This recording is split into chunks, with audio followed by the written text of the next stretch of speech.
What's going on with y'all, man? Welcome to Chris Budget Gears and Reviews, and I wanted to do a very important update on this Odin Works buffer right here.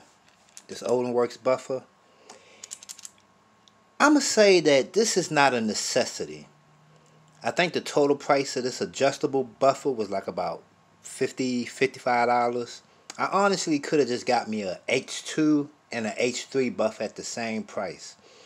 But the main reason why I'm going to have to say you may want to avoid this if at all possible.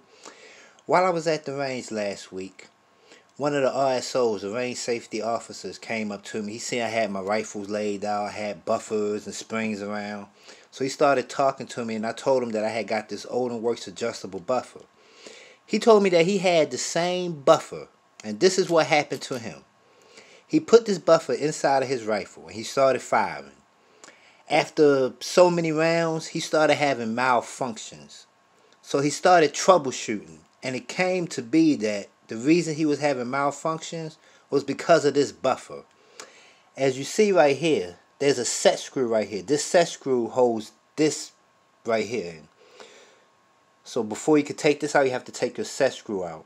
What he said was that this set screw right here, it started walking out on him. And as it was walking out, while this was inside of his buffer, it started scraping on the inside of his buffer, causing malfunctions. After he told me that while I was at the range, I took my Odin Works buffer and I looked at it, and he wasn't lying. This set screw started to walk out. Now, fortunately, because he just told me that his started to walk out, I caught it before it actually walked all the way out to cause malfunctions and scrape the inside of my buffer tube. But when I originally set that set screw and started shooting, it was good and hand tight.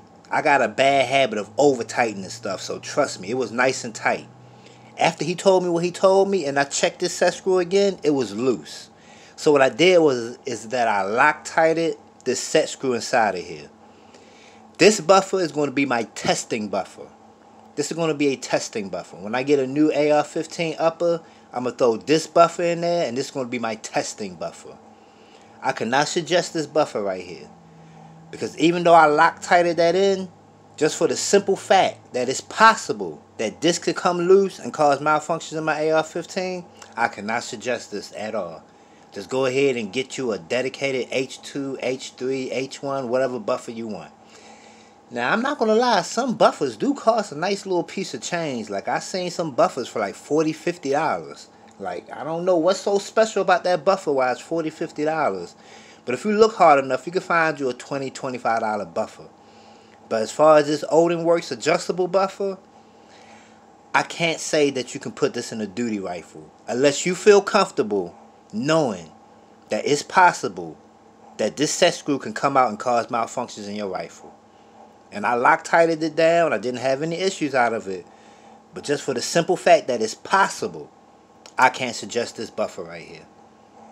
And the one thing about this channel, I really don't talk bad about products. You can look at all my reviews.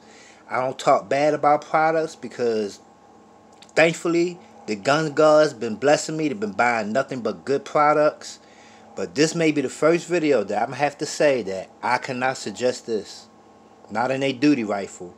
If you want to use this in like a little testing type of scenario, if you just want to test the upper, you can use this buffer. But as far as a duty rifle, it's a no-go. Y'all be blessed, be safe, I'm out.